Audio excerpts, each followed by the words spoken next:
Hey guys, I am Prashant. Welcome to my Study by Prashant channel in your study channel. आज हम discuss करते हैं भारतीय संविधान। भारतीय संविधान से हमारे पेपर में कई तरह के क्वेश्चन आते हैं। SSC, PEB, MP exam and other exam, सभी कॉम्पिटिटिव एग्ज़ाम में कम से कम इस सब्जेक्ट से 4 से 5 क्वेश्चन आते ही आते हैं। तो हम इस सिलेबस को कंप्लीट करते हैं, टॉपिक बाय टॉपिक इस सिलेबस को पढ़ेंगे। जैसे एक टॉपिक कंप्लीट होगा उस टॉपिक के विथ एमसीक्यू भी साथ में ही प्रैक्टिस करते चले जाएंगे प्रीवियस ईयर्स के पेपर क्वेश्चन के साथ। चलिए चलते हैं भारतीय संविधान, देखते हैं हम भारतीय संविधान में क्या पढ़ेंगे और हमें कहाँ से क्वेश्चन पूछे जाते हैं। हम उसी टॉपिक को यहाँ से उठा के वो पढ़ेंगे। ये विषय सूची मैंने तैयार की हुई है, तो ये वो विषय सूची है जो अपने टॉपिक को अपन को इन टॉपिक को कवर करना है। तो पहला है संवैधानिक इतिहास, इसके बाद है संविधान का निर्माण कैसे हुआ, संविधान की प्रस्तावना व अनुसूचियाँ, और 4th चैप्टर है हमारा संघ और राज्य के क्षेत्र, और 5वां टॉपिक हमारा नागरिकता, 6वां है मूल अधिकार, 7वां है नीति निर्देशन तत्व एवं मूल कर्तव्य, संघ की कार्यपालिका, संघ की विधायिका, राज्य सरकार व स्थानीय स्वशासन, न्यायपालिका, केंद्र राज्य संबंध, आपातकाल, लोक सेवा आयोग, निर्वाचन आयोग, इसी में सभी आयोग आ जाएंगे अपने। और ये लास्ट चैप्टर है संविधान संशोधन। इसके बाद हम एक संविधान का फुल टेस्ट लेंगे, जो टेस्ट प्रीवियस ईयर्स पेपर और कुछ क्वेश्चन मैंने खुद बनाएंगे, उसी का यहाँ पे टेस्ट होगा इन्हीं आधार पर। जो टॉपिक अपन 15 टॉपिक है ना, ये टॉपिक कवर करने के बाद और इन्हीं टॉपिक के साथ 1000 एमसीक्यू प्लस प्रीवियस ईयर्स के पेपर जो क्वेश्चन पूछे गए हैं संविधान से, यहाँ पे वो उठा के दिए जाएंगे आपको। चलिए चलते हैं टॉपिक की ओर। संवैधानिक इतिहास। तो संविधान की ऐतिहासिक पृष्ठभूमि, तो जब हमारे अंग्रेज़ आए, अंग्रेज ने 1757 ईस्वी के प्लासी की लड़ाई और बाद 1764 ईस्वी में बक्सर की युद्ध दोनों जीत लिए अंग्रेज़ों ने। इसके बाद उन्होंने बंगाल पर ब्रिटिश ईस्ट इंडिया कंपनी ने शासन का शिकंजा कसा। ठीक है, इन दोनों युद्ध जैसे उन्होंने 1757 प्लासी का युद्ध और 1764 बक्सर का युद्ध जीता, तो इसके बाद उन्होंने ब्रिटिश ईस्ट इंडिया कंपनी ने बंगाल पर शासन करना शुरू किया। इसी शासन को अपने अनुकूल बनाए रखने के लिए अंग्रेज़ों ने समय समय पर कई एक्ट पारित करे। जो वो शासन कैसे करते, तो उन्होंने शासन करना शुरू किया, तो शासन को उनको नियंत्रण व अनुकूल बनाए रखने के लिए उन्होंने संविधान कई एक्ट पारित किए, जो आगे चलकर भारतीय संविधान की विकास की सीढ़ी बनी। ठीक है ना। इसके बाद ईस्ट इंडिया कंपनी के द्वारा व्यवस्थित शासन की शुरुआत 1773 रेगुलर एक्ट के द्वारा की गई। इसके निम्न प्रावधान हैं, तो इसके प्रावधान देखेंगे अपन यहाँ पे 1773 रेगुलेटिंग एक्ट। इस अधिनियम का अत्यधिक संवैधानिक महत्व है। ये अपन इसलिए पढ़ रहे हैं क्योंकि एमपीपीएससी ने तो अपना सिलेबस डिफाइन कर दिया कि उन्होंने 1919 से पूछा है, लेकिन ये इसलिए पढ़ रहे हैं क्योंकि अभी मैं क्वेश्चन आएंगे इसके आगे, तो मैं आपको बताऊंगा ये क्यों पढ़ रहे हैं अपन। ये नॉलेज के लिए भी ज़रूरी है और ये एग्ज़ाम व्यू से भी ज़रूरी है, इसलिए हम इस टॉपिक को डिस्कस कर रहे हैं। तो भारत में ईस्ट इंडिया कंपनी के कार्यों को नियमित और नियंत्रण करने की दिशा में ब्रिटिश सरकार द्वारा उठाया गया यह पहला कदम था, अर्थात कंपनी के शासन पर संसदीय नियंत्रण स्थापित किया गया। अब यहाँ से ये मैं यहाँ पे पेन से बता रहा हूँ आपको, सॉरी, हाँ, ये अर्थात कंपनी के शासन पर संसदीय नियंत्रण स्थापित किया गया। ये इंपॉर्टेंट है, यहाँ से कंपनी शासन के शासन पर संसदीय नियंत्रण स्थापित किया गया। किस अधिनियम के तहत किया गया? 1773 रेगुलेटिंग एक्ट के द्वारा, इसलिए। और इसके द्वारा पहली बार कंपनी के प्रशासनिक और राजनीतिक कार्यों को मान्यता मिली। इसके द्वारा केंद्रीय प्रशासन की नींव रखी गई। इसके बाद बंगाल के गवर्नर वानिंग हॉस्टिंग को अब बंगाल का गवर्नर जनरल बनाया गया। मद्रास व मुंबई प्रेसिडेंट के गवर्नर इसके अधीन रखे गए। ये कई बार पेपर में पूछ लेता है कि बंगाल के प्रथम गवर्नर जनरल या बंगाल के गवर्नर कौन है, तो वानिंग हॉस्टिंग, ये आप याद रखना, इसलिए मैंने इससे हाईलाइट कर दिया। अब इस एक्ट के अंतर्गत कलकत्ता या कोलकाता में एक सर्वोच्च न्यायालय की स्थापना की गई, सन 1774 में की गई थी। इसके मुख्य न्यायाधीश सर एलिजा एम्पे थे। हाँ, ये क्वेश्चन भी कई बार आपको पेपर में देखने को मिला होगा, आपने एमसीक्यू भी लगाई होगी तो आपको पता होगा पहले से कि किस एक्ट के तहत कलकत्ता सर्वोच्च न्यायालय की स्थापना की गई। तो किस एक्ट के तहत? 1717 रेगुलेटिंग एक्ट के द्वारा। चलिए चलते नेक्स्ट। कंपनी में कर्मचारियों निजी व्यापार व उपहार लेने पर प्रतिबंध लगा दिया गया। कंपनी के जो कर्मचारी थे उनको निजी व्यापार व उपहार लेने पर प्रतिबंध लगा दिया गया था। इसके बाद act of settlement. Act of settlement 1781 क्यों आया ये देखते हैं अपन। Act of settlement regulating act की कमियों को दूर करने के लिए इसे लाया गया था, जिसके तहत कोलकाता की सरकार को बंगाल, बिहार एवं उड़ीसा के लिए कानून बनाने का अधिकार दिया गया। Pitt's India act 1784। Pitt's India act में देखते हैं अपन। पिट्स इंडिया एक्ट में कंपनी प्रशासित क्षेत्रों को पहली बार ब्रिटिश राज्य क्षेत्र कहा गया। ये इंपॉर्टेंट है यहाँ से एग्जाम व्यू से। किस एक्ट के तहत कंपनी के प्रशासित क्षेत्र को ब्रिटिश राज्य क्षेत्र कहा गया? तो पिट्स इंडिया एक्ट 1784। इसके द्वारा दोहरे प्रशासन का प्रारंभ हुआ। बोर्ड ऑफ डायरेक्टर किससे संबंधित था? व्यापारिक मामले के लिए, और बोर्ड ऑफ कंट्रोल राजनीतिक मामले के लिए। ये दोनों ही कब पारित हुए? कब प्रशासन में आरंभ हुआ? पिट्स इंडिया एक्ट 1784 में।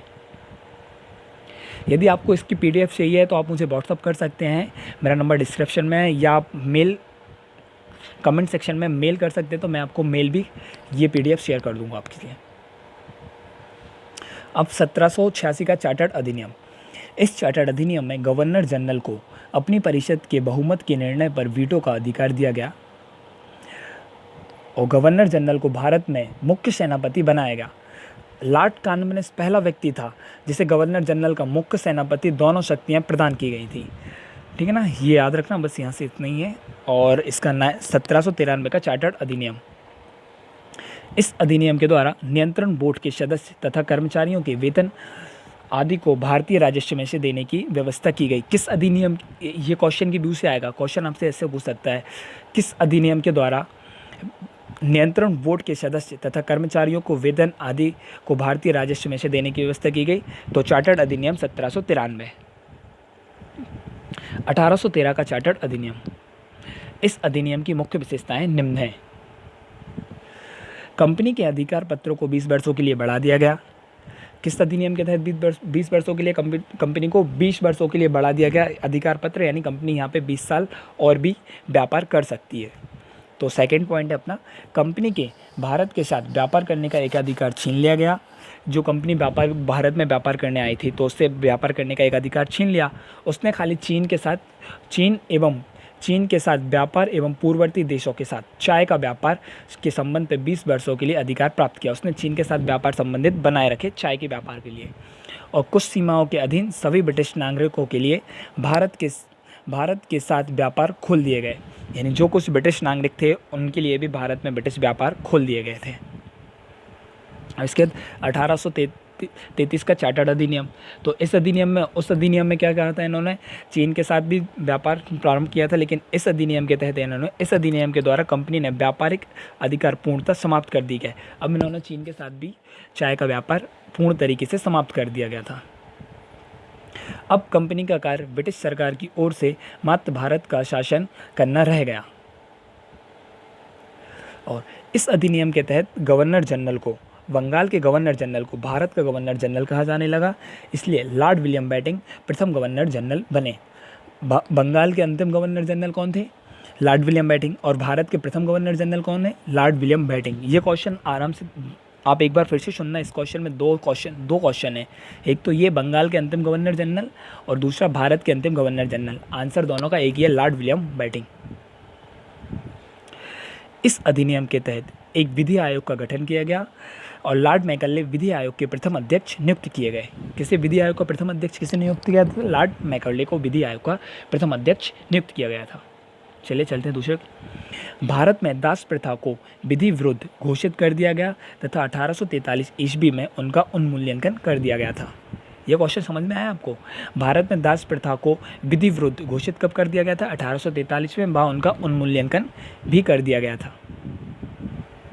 अब 1853 का चार्टर्ड अधिनियम। इस अधिनियम के तहत सेवाओं को नाम मात्र का सिद्धांत प्राप्त कर कंपनी के महत्वपूर्ण पदों को, जो इस अधिनियम के तहत सेवाओं का नाम मात्र का सिद्धांत समाप्त कर व कंपनी के महत्वपूर्ण पद परीक्षाओं के आधार पर भरने की व्यवस्था की गई।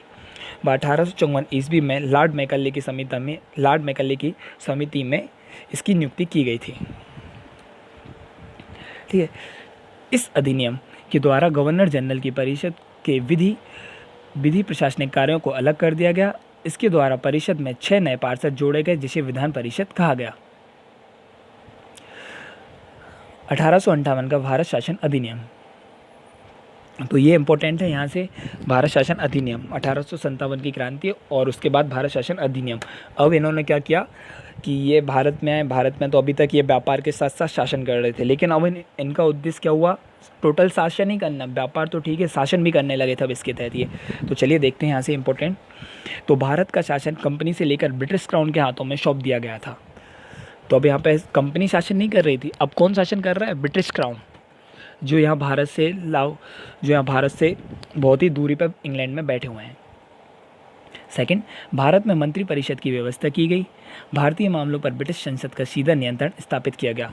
ठीक है ना। अब 1800 अधिनियम के तहत भारत में मंत्री परिषद की व्यवस्था की गई। भारतीय मामलों पर ब्रिटिश संसद का सीधा नियंत्रण स्थापित किया गया। इसी 1858 अधिनियम के तहत ही मुगल सम्राट के पद को समाप्त कर दिया गया। फोर्थ, इस अधिनियम के द्वारा board of director, board of control को भी समाप्त कर दिया गया था। भारत में शासन संचालन के लिए विदेशी मंत्रिमंडल के सदस्य, एक सदस्य के रूप में भारत के राज्य सचिव, security of state for India की नियुक्ति की गई थी। भारत के गवर्नर जनरल का नाम बदलकर वायसराय कर दिया गया। इस समय गवर्नर जनरल लॉर्ड कैनिंग और अंतिम गवर्नर जनरल और प्रथम वायसराय हुए। ठीक है। आप कमेंट सेक्शन में बताना भारत के प्रथम गवर्नर जनरल, भारत के बंगाल के प्रथम गवर्नर जनरल और भारत के प्रथम वायसराय, ये आप कमेंट सेक्शन में बताइएगा। और यदि आपको टॉपिक अच्छा लग रहा है तो आप अपने दोस्तों के साथ लाइक शेयर एंड चैनल को सब्सक्राइब जरूर करें। भारत शासन अधिनियम 1861, इस अधिनियम के तहत गवर्नर जनरल की कार्यकारिणी का परिषद का विस्तार किया गया। विभागीय प्राणी आरंभ हुआ। विभागीय प्राणी आरंभ किसके द्वारा की गई, लॉर्ड कैनिंग के द्वारा आरंभ की गई थी। गवर्नर जनरल को पहली बार अध्यादेश जारी करने की शक्ति प्रदान की गई। ऐसे अध्यादेश की अवधि मात्र 6 वर्ष की होती है। ये यहाँ से इंपॉर्टेंट है, किस अधिनियम के तहत गवर्नर जनरल को अध्यादेश जारी करने की शक्ति दी गई, तो 1861 अधिनियम। आप कमेंट सेक्शन में बताना कि राज्यपाल को किस अनुच्छेद के तहत अध्यादेश जारी कर सकता है, ये आप कमेंट सेक्शन में बताइएगा। मैं आपको जब अपन राज्य की संघ की कार्यपालिका पढ़ेंगे वहाँ पे बताऊँगा मैं आपको। गवर्नर जनरल को पहली बार अध्यादेश जारी करने की शक्ति प्रदान की गई। ऐसे अध्यादेशों की अवधि मात्र 6 महीने होती है। ठीक है। और गवर्नर जनरल को बंगाल, उत्तर पश्चिम सीमा प्रांत और पंजाब की विधान परिषद स्थापित करने की शक्ति भी प्रदान की गई। ये नोट है यहाँ से, ये बहुत ही इंपॉर्टेंट क्वेश्चन है, ये अभी तक आपको किसी ने भी नहीं बताया होगा। 1862 ईस्वी में लॉर्ड कैनिंग ने 3 भारतीयों को, बनारस के राजा, पटियाला के महाराजा और सर दिनकर राव को विधान परिषद में मनोनीत किया। ये क्वेश्चन में ऐसे पूछ सकता है, लॉर्ड मैकले की विधान परिषद में निम्न में से किसको मनोनीत किया और निम्न में से किसको मनोनीत नहीं किया। तो ये तीनों नाम आपको याद होना चाहिए। तो कौन कौन है, बनारस के राजा, पटियाला के महाराजा और सर दिनकर राव। ठीक है। अब चलते हैं भारत शासन अधिनियम 1909, इसे माल्य मिंटो सुधार अधिनियम के नाम से भी जाना जाता है। इसमें पहली बार मुस्लिम समुदाय को के लिए पृथक प्रतिनिधित्व सांप्रदायिक निर्वाचन का प्रबंध किया गया और लॉर्ड मार्ले को सांप्रदायिक निर्वाचन का जनक कहा जाता है। यहाँ से भी इम्पोर्टेंट है, सांप्रदायिक निर्वाचन का जनक किसे कहा जाता है, लॉर्ड मार्ले को। ठीक है। वायसराय की कार्यपालिका परिषद में सर्वप्रथम भारतीयों को शामिल किया गया। किस भारतीय को शामिल किया गया था सर्वप्रथम वायसराय कार्यपालिका परिषद में? सत्येंद्र प्रसाद सिन्हा प्रथम भारतीय थे जिन्हें वायसराय की कार्य परिषद में शामिल किया गया। केंद्रीय और प्रांतीय विधान परिषदों को पहली बार बजट पर बात करना, सार्वजनिक हितों के लिए विषय पर प्रस्ताव पेश करना, पूरक प्रश्न पूछने को मत देने का भी अधिकार मिला। अब भारत शासन अधिनियम 1919 या माउंटेन चैम्प्सफोर्ड सुधार अधिनियम। इस अधिनियम के द्वारा केंद्र में द्विसदनात्मक विधायिका की स्थापना की गई। प्रथम राज्य परिषद तथा द्वितीय केंद्रीय विधानसभा। प्रांतों में 10 शासन प्रणाली का प्रवर्तन किया गया। यहाँ से बहुत ही ज़्यादा इंपॉर्टेंट यहाँ से क्वेश्चन अक्सर पूछे जाते हैं, और एमपीपीएससी ने तो अपना सिलेबस ही डिफाइन कर दिया कि 1919 से उसे 1909 से 1935 से ही पूछेगा वो। तो ये इंपॉर्टेंट है। यहाँ से किस अधिनियम के क्वेश्चन ऐसे ही पूछ सकते हैं, किस अधिनियम के तहत प्रांतों में 10 शासन प्रणाली का प्रवर्तन किया गया था, है ना। तो आप याद रखना, भारत शासन अधिनियम 1919 के तहत। इस योजना के अनुसार प्रांतीय विषयों को 2 वर्गों में विभाजित किया गया, आरक्षित तथा हस्तांतरण या आंतरिक।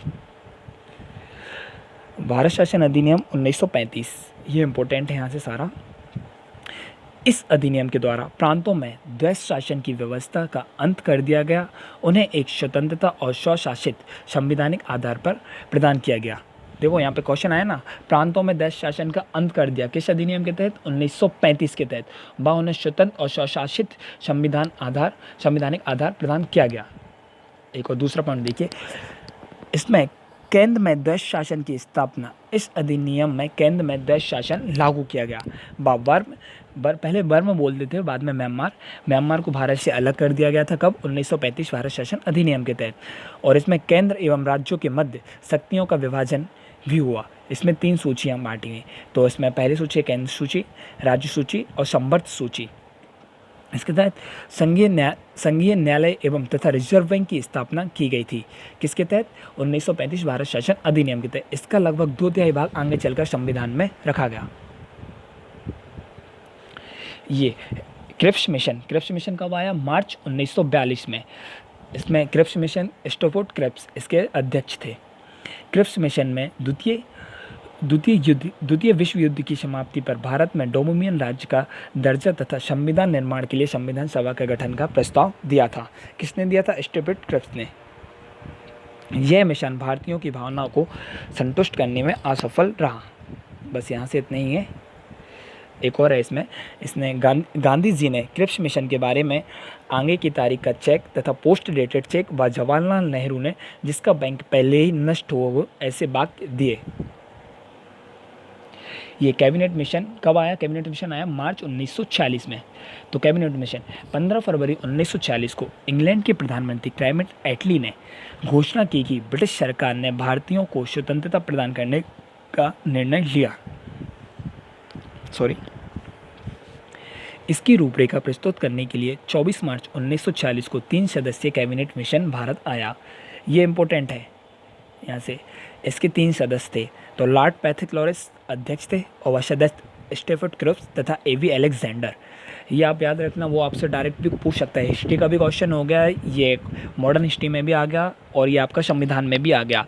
वो आपसे पूछ सकता है कि संविधान में कैबिनेट मिशन जो आया है उसके अध्यक्ष कौन थे? लॉर्ड पैथिक लॉरेंस, स्टोफोर्ड क्रिप्स, एवी अलेक्जेंडर। चलिए, संविधान के निर्माण के लिए संविधान सभा के गठन की बात भी की गई। संविधान का चुनाव प्रांतीय विधानसभाओं के सदस्यों से किया जाना था।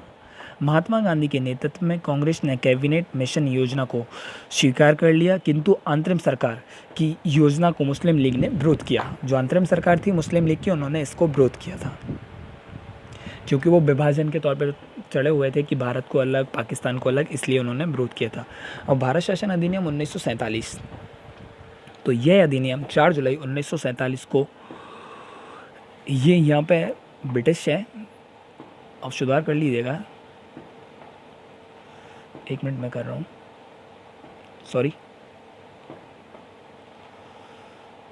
सुधार हो ही नहीं, कोई बात नहीं, यहाँ पे सुधार कर लीजिएगा।